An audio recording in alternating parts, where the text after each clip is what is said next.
Ek roep na U, Here, kom tog gou na my toe, luister tog na my, ek roep na U. Mag my gebed voor U wees, soos 'n wierookoffer, die uitsteek van my hande, soos 'n graanoffer in die aand. Liewe gemeente, watter voorreg is dit om julle te groet in die naam van die Almagtige. Genade en vrede vir julle van God ons Vader en die Here Jesus Christus deur die Heilige Gees. Vanoggend is dit die tweede Advent Sondag. Laasweek is die eerste kers aangesteek, die donkerblou kers, die kers van hoop. En vanoggend steek ons die tweede kers aan. Die tweede kers, die kers van liefde of die kers van geloof. Ons gaan later meer oor hierdie kers gesels, maar ek wil vir Annelie vra of sy nie asseblief ons die tweede kers wil kom aansteek nie.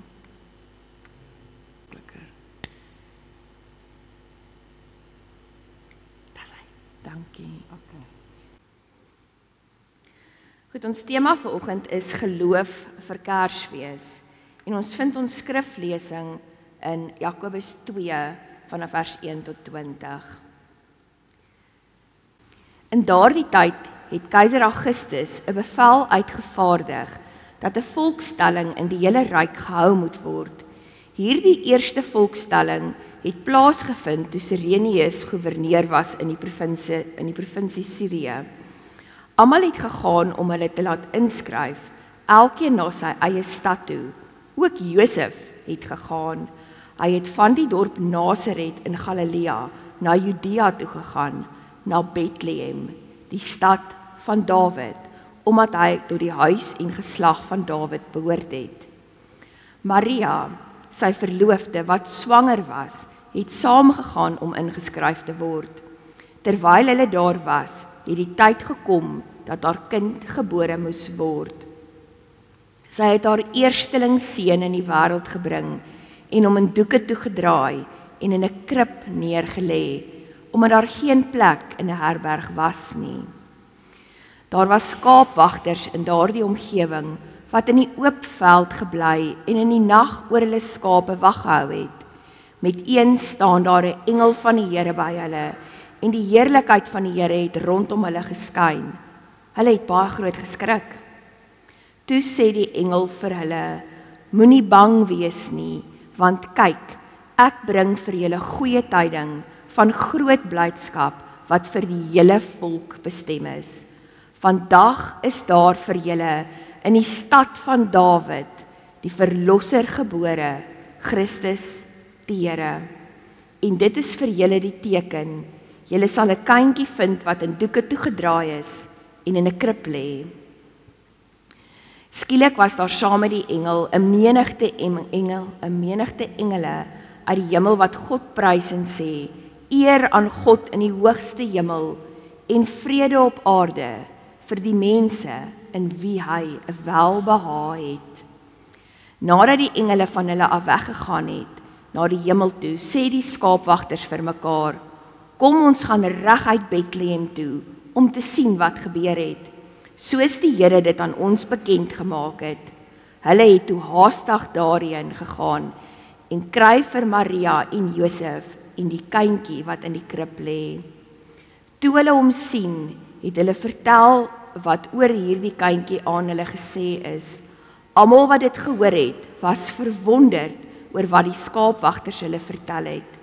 Maria het alles wat gesê is onthou en telkens weer by haarself daaroor nagedink. Die skaapwagters het toe teruggegaan terwyl hulle God loof en prys oor alles wat hulle gehoor en gesien het. Dit was alles net soos dit vir hulle gesê is.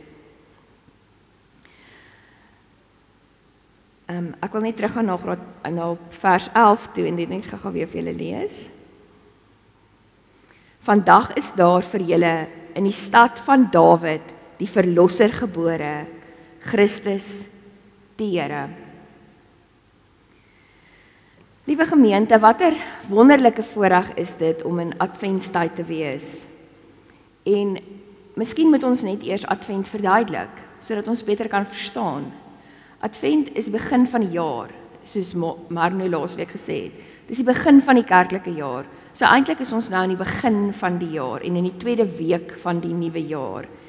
En Advent is afgelei van die Latynse woord adventus, wat aankoms beteken. Advent verwys dus direk na die koms van die Verlosser, na die koms van Jesus Christus. En die voorbereiding vir Kersfees het 'n baie lang tradisie. Reeds so vroeg as die 4de eeu na Christus is daar in Spanje en Frankryk begin met liturgie wat dui op die kerk se voorbereiding vir die koms van Kersfees. Gregorius die Grote was die eerste persoon wat die lengte van Advent vasgestel het en met berekeninge uitgewerk het dat dit 4 weke is voordat Christus dan sou kom. En daar's talle ander bronne wat dui dat die Luteraanse kerk in die 1600s hierdie tradisie laat ontstaan het. En allerweer word Johann Heinrich Wieschen as die eerste persoon beskou wat in 1839 die sirkelvormige adventskrans begin gebruik het en aan die kerk van daai tyd bekend gestel het. En dit is die krans soos wat ons hom vandag ken. So julle sal sien dat daar's 2 verskillende soorte wat gebruik word. Die eerste een is die adventskrans soos wat ons ook het wat in 'n sirkelvormige wat sirkelvormig is wat rond is. En dan is die kerse baie keer ook gekleurd. En dan in die middel is die wit Christuskers en dis ook die krans wat ons gebruik. En die idee van die sirkelvormigheid, van die silindervormigheid, dui dan op eenheid, maar ook op oneindigheid. En dat die wit Christuskers in die middel die spil is waarom dit alles draai. Dat niks van hierdie moontlik is as Christus nie in die middel is nie. Maar dan in sommige gemeentes sien ons ook die reformatoriese kandelaar. En hierdie reformatoriese kandelaar laat mens nogal aan die Joodse Chanukah menorah dink. Maar dit het net 5 arms of 5 blakers, waar die Joodse kandelaar het 7 arms, waar die reformatoriese kandelaar dan nou net 5 arms het. En die simbool daarvan is die opbou na die middel van die kandelaar toe.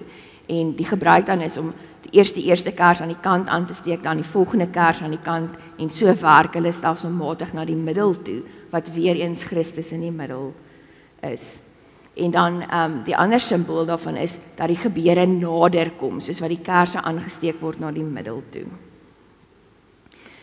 Na alle waarskynlikheid is hierdie reformatoriese kerk geïnspireer deur die katholieke invloed. En Martin Luther het ook die reformatoriese kandelaar gebruik. En in baie van sy werke is daar 'n klein reformatoriese kandelaar aan die onderkant geteken, wat hy met die hand geteken het met die 5 arms, wat telkens vir homself 'n herinnering was aan die advent en die koms van God. Maar hoe dit ook al sy, dit maak nie regtig saak watter kandelaar ons gebruik nie, maar dit gaan oor die betekenis en dit gaan oor die simboliek daarvan. Adventstyd, soos ons nou gesê het, is die 4 weke wat Kersfees vooraf gaan. Laasweek was die eerste Adventsondag en toe het ons die eerste kers aangesteek. En die eerste kers is gewoonlik donkerblou of donkerpers. En dit is die kers van hoop. En hierdie kers van hoop staan ook bekend as die profetekers. Die profete wat bekend gemaak het dat die Verlosser gebore sal word, die aankondiging wat gekom het, dat hoop op pad is. Ek wil ook net noem dat baie kerke gebruik net wit kerse en nie gekleurde kerse nie, en veral in die reformatoriese 5-arm kandelaar sien mens dikwels net wit kerse. En die wit kerse simboliseer dan nou reinheid of heiligheid. Die tweede kers wat Annelie vir ons aangesteek het, sal ons net nou oorgesels, maar ons gaan dan nou na die derde kers toe. En die derde kers is die pinkkers. En die pinkkers simboliseer vreugde. En as jy in die liturgiese ruimte voorkyk, sal jy sien dat daar donkerblou en pink is. En pink is 'n liturgiese simbool vir vreugde. So die pink simboliseer dan vreugde. En hierdie vreugdeskers staan ook bekend as die herderskers. En ek dink dit is maklik om te onthou as mense aan die verhaal dink, die opregte vreugde wat daar was van die herders, toe hulle gehoor het die verlosser is gebore. En daarom die herderskers wat die simbool is van vreugde. En dan die laaste gekleurde kers, die 4de kers, is dan donkerpers of donkerblou, en dit is die simbool van vrede, en dit word ook die engelekers genoem. En op Kersdag steek ons dan die wit kers aan, die Christuskers is sy naam, en dit is die simbool van vervulling, van die belofte wat die profete gebring het, die belofte wat die profete reeds deur die eeue gesê het, die verlosser sal gebore word. Op Kersdag steek ons die kers aan as simbool daarvan, dat die belofte in vervulling gegaan het, dat die belofte vervul is, Christus is gebore. Maar vandag gesels ons oor die tweede kers. Die tweede adventskers, wat ook donkerpers of donkerblou is, en dit is die kers wat geloof simboliseer, of liefde. Dit word die Bethlehemskers genoem. Ek dink dat mens kan sê dat die naam verskil in verskillende bronne. Die meerderheid bronne noem dit wel die kers van liefde of die simbool van liefde. Maar geloof is nie moontlik sonder liefde nie. En liefde is nie moontlik sonder geloof nie. En daarom dink ek kan mens dit as sinonieme van mekaar gebruik. Soms gebeur dit dat die owerheid, die president van 'n bepaalde land, of jou werkgewer, of die hoof van 'n familie, mense bymekaar roep, sodat hulle 'n belangrike aankondiging kan maak. Ons almal onthou meneer Ramaphosa in die COVID-tyd, sy fellow South Africans toegespreek het met sy family meetings. Ons almal het geluister, ons almal het daaroor gepraat, ons het gewag, ons het ons wekkers gestel, want 7:00 sou hy praat, 7:15 en 7:30 het hy eers gepraat, maar ons almal het geluister. As ons nou aan dit terugdink, kan ons nie eintlik onthou wat hy gesê het nie.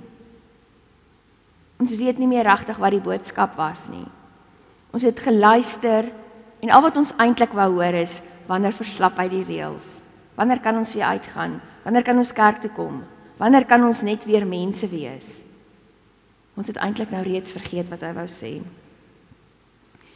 En so gaan dit eintlik, mos maar met alle belangrike aankondigings. Jy hoor dit in die oggendvergadering by jou werk, en as jy by jou kantoor kom, het jy klaar vergeet. Jy het klaar vergeet wat die opdrag was. Jy het klaar vergeet wat die boodskap was. Ons het ook vanoggend 'n boodskap gehoor, 'n aankondiging. En hierdie aankondiging in Lukas 2 vers 11, vandag is daar vir julle in die stad van Dawid die verlosser gebore. En 2000 jaar later, onthou ons nog hierdie aankondiging, 2000 jaar later praat ons steeds oor hierdie aankondiging wat gemaak is deur 'n engel aan skaapwagters. Die Bethlehemskers herinner ons dat die verlosser in Bethlehem gebore is, dat die lig na die wêreld gekom het, net soos 'n kers lig bring in donker, net so bring Jesus die lig na die wêreld. Maar die opdrag is baie duidelik, wees julle die lig. Kersfees is 'n wonderlike tyd. Dis 'n tyd van vreugde, dis 'n tyd van saam wees. Dis 'n so nostalgiese tyd, wanneer mens Kersliedere sing, dan het mens so warm gevoel in jou hart, as jy onthou van vroeëre tye, en Kersliedere as ek terugdink toe ek 'n kind was in die kerklike gemeenskap en in die gemeente, hoe ons saamgekom het op Kersaand en op die gras by die pastorie gesit het en gesing het, of selfs op 'n trok gery het in die strate, en hierdie vreugde van Kersfees is wat altyd uitstaan van Kersfees. Maar Kersfees is vir baie mense 'n baie ander tipe tyd. Dit is vir baie mense 'n chaotiese tyd. Dit is vir baie mense 'n baie depressiewe tyd, 'n hartseer tyd. Dit is 'n tyd wat families beklei met mekaar, waar daar twis is in families, waar broers en susters ophou om met mekaar te praat, waar ouers en kinders van mekaar vervreem raak. Daar's onmin, daar's uitbuitery in Kersfees. Dis 'n tyd wanneer mense baie swaar kry. En dan is dit juis die tyd, wanneer ons die lig moet wees en die lig moet bring. Want die boodskap is vir ons gebring, in die stad van Dawid is die verlosser vir ons gebore. So die vraag is dan ook, hoekom?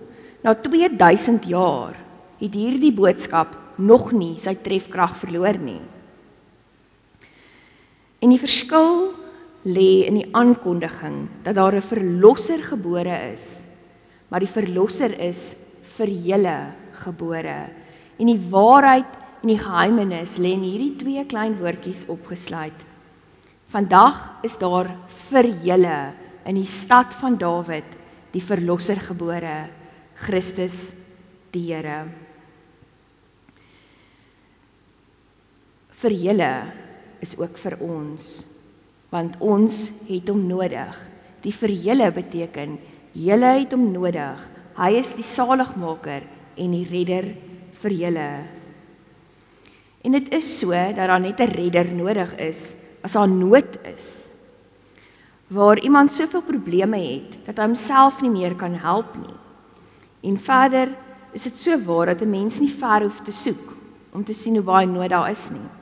Al wat jy maar hoef te doen, is om die koerant te lees, of die TV aan te sit. En dan sien ons hoeveel ellende daar is, nie net in die wêreld nie, maar in ons eie land, rondom ons, in ons eie gemeenskap. En hoe verlore is die mense rondom ons? Hoe verlore is ons bure, die mense in ons gemeenskap dalk nie? Maar ons kyk net na onsself, en ons praat net met ons gemeentelede, ons praat net met medegelowiges. As ons vanoggend praat oor Kersfees, oor Advent, oor liefde en geloof, hoekom is dit nodig dan om die lelik en die donker van die wêreld by te sleep? Hoekom is dit nodig? En die antwoord is eenvoudig. By die krib van Bethlehem, in Bethlehem waar die verlosser gebore is 'n baba nie gebore net om 'n mooi storie te maak en 'n Kersverhaal te skep nie. 'n Baba is gebore wat 'n man sou word, wat aan 'n kruis sou sterf, wat die verlosser is en wat vir sonde aan die kruis sou sterf, vir mense wat hom ongelooflik nodig het. So wanneer die engel sê, vir julle is 'n kind gebore, beteken dit vir ons sondaars. Ons wat sondaar mense is, het hierdie kind nodig.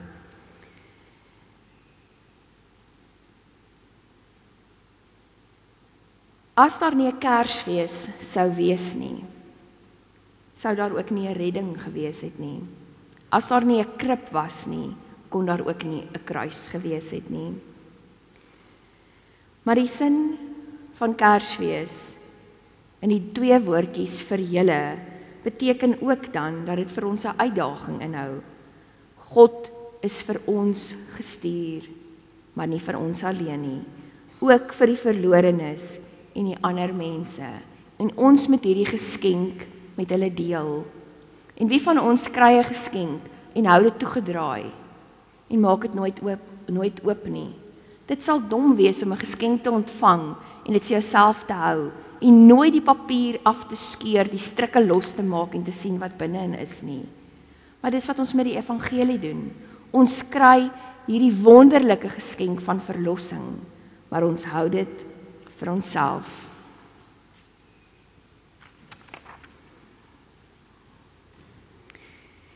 Die tweede Kers, die Bethlehem Kers, wat oor geloof en liefde gaan, herinner ons dan dat verlossing dan ook vir die mensdom en die eenvoudiges gebring is, vir herders in die oop velde. Die wat eenvoudig van gees was, en die engel het vir hulle die boodskap gebring, vir onopgevoede mense, vir ongeletterde mense, vir mense wat maklik geglo het, omdat hulle gesoek het na waarheid. Hulle het onmiddellik geglo, sonder vrae. Hulle het geloof aanvaar, sonder om te sien, geloof sonder ingewikkelde teologiese verduidelikings en uitlegte. Hulle het gegaan en hulle het alles presies gevind soos wat die engel dit vir hulle gesê het, die kind in die krib, wat die kind sou word aan die kruis. Hoekom het dit vir ons so moeilik geraak om te glo? Hoekom is dit vir ons so moeilik om te verstaan dat 'n kind uit 'n maagd gebore kan word, dat die verlosser weer lewendig kan word na 3 dae? Is die boodskap van Kersfees nie juis eenvoudig nie? Eenvoudig genoeg vir herders om te verstaan nie. Die verlosser is in Bethlehem gebore. Die boodskap wat na 2000 jaar steeds onthou word, maar ons sukkel om dit te glo.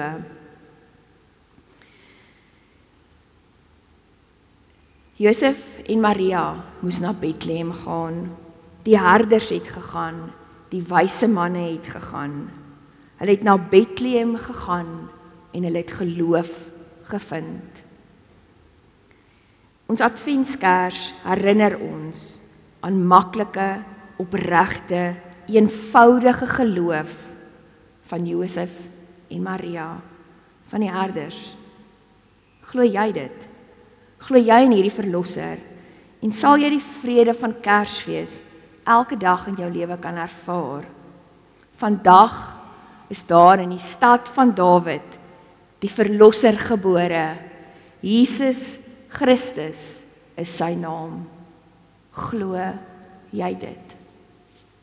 Amen. Indien jy dit glo, neem dan die vrymoedigheid om op te staan en hardop, saam met die herders en saam met Josef en Maria en saam met die kerk van alle eeue te bely, ek glo in die kind van die krib en ek glo die kind in die krib is die verlosser aan die kruis. Ek glo in God die Vader, die Almagtige, die skepper van die hemel en die aarde, en in Jesus Christus, sy eniggebore Seun, ons Here, wat ontvang is van die Heilige Gees, gebore is uit die maagd Maria, wat gelei het onder Pontius Pilatus, gekruisig is, gesterf het en begrawe is, en ter helle neergedaal het, wat op die 3de dag weer opgestaan het uit die dode, wat opgevaar het na die hemel en sit aan die regterhand van God, die Almagtige Vader, van waar hy sal kom om te oordeel, die wat nog lewe en die wat reeds gesterf het. Ek glo in die Heilige Gees. Ek glo in 'n heilige algemene Christelike kerk, die gemeenskap van die heiliges, die vergewing van sondes, die opstanding van die vlees en in 'n ewige lewe. Amen. Kom ons bid saam. Jesus, Bethlehem's kind, ons dank U vir die liefde en die genade wat ons gedra het tot by nog 'n Desember maand, tot by nog 'n Adventsmaand. Dit is die tyd waarin die boodskap van hoop, liefde, vrede, vreugde, geloof oral en aan almal verkondig word. Maar intussen gaan daar duisende mense op ons paaie sterf. En daagliks sal ons lees van moord, verkrachtings, misdaad, droogte, vloede, haalstorms. Daar's so min om te sien van ware Christelike vrede. En dan besef ons, dis ons skuld. Dis ons wat nie die lig bring nie. Dis ons wat nie skyn nie. U het vir ons die lig gegee, maar ons kies om dit vir onsself te hou. Ons wil so graag hierdie jaar iets van die genade, iets van U barmhartigheid en iets van die vrede ervaar. Mag dit Kersfees wees vir alle mense op aarde. Maar mag ons die Kersfees met hulle deel. Nie geskenke en kersbome en versierde huise nie, maar die boodskap van Kersfees. Die lig het na die wêreld gekom en ek bring die lig vir jou. Ons bid dat U ons hierdie tyd sal toerus met krag en geloof om ware Kersfeesgangers vredesboodskappers en vredemakers te wees. Dan sal die kind van Bethlehem opnuut in die wêreld kom. Here, laat ons Kersfees vrede in hierdie mooi land van ons ervaar. Ons sing, dis 'n somerkersfees. Here, mag gee dat ons 'n Christusfees sal gedenk. Here, U het gekies om as 'n mens na die aarde te kom, sodat U kon verstaan. U sê dat ons U vriende is. Here, leer ons dan om soos U vriende te leef en die blye boodskap aan eenvoudiges te openbaar. Here, dankie dat U die evangelie juis vir eenvoudige mense gebring het, sodat ons dit kan verstaan, dat ons nie nodig het om moeilike boeke en geskrifte te ontsyfer en te lees en duisende bronne te gebruik nie. Al wat ons moet doen, is om te glo. Help ons om te glo, sonder om redes te soek, sonder om verduidelikings te soek. Gee dat ons vir altyd net sal glo, soos die herders. Vir ons, altyd vir ons, het U 'n kind gegee. Ons prys U en ons loof U daarvoor. Ons bid dit in Jesus se naam. Amen.